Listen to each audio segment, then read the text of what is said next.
how many times in the last a little over 2 decades that what happens is that the police officer goes to the house and in most cases once they respond somebody has to go to jail, and 9 times out of 10 it's the man.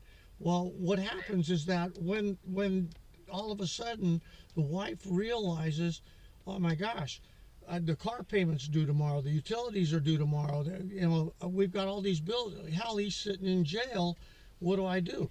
They come down to my office, they have a restraining order against them, they can't talk to him on the telephone, they can't do it, but yet they come in with a black eye, a tooth missing, and they are sitting there.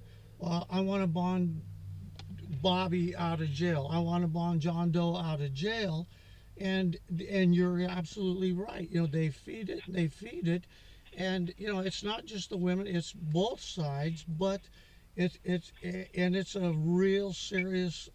It's an epidemic that's sweeping our entire nation, and it's people like you all that are bringing awareness to this that really I think is the biggest incentive to try to, to put a band-aid on this.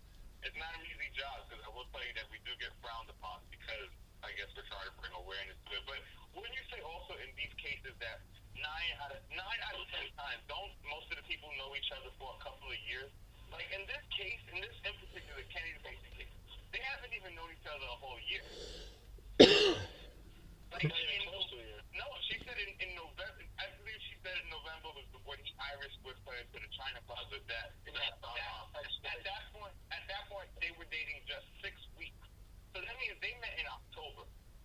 And all these charges, like I mean, thank God honestly he's locked up. What you said, what the charge that you were saying about the man who just got arrested for first-degree murder, because honestly, if he was still out, that probably would God forbid would be the next thing that was going to happen. But at the same point, they haven't even known each other a whole year.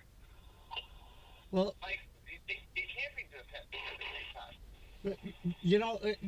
And let me say one thing. I formed the very first narcotics bureau in Colorado Springs in El Paso County in the early '70s, and I'll tell you right now that I don't care if it's a shoplifting, domestic violence, whatever the crime may be, the underlying crime is the fact that the defendants in these cases it's an alcohol or a drug related problem, and obviously alcohol is the number one most abused drug, but they are separated because of the way that the law dictates it. But the reason that the biggest problem, and when you say that, well, he only knew her for 9 months, 10 months, whatever. And in a lot of cases, these cases go on for years, but the drug manipulates what a man or a woman will do, and like in most cases, it's the man. He meets somebody, and he's a real gentleman. He does all of the things that are right. The family likes him. Exactly. The kids like him. Everybody likes him. They accept him, and then all of a sudden. But they don't realize that there are more than one person inside that body.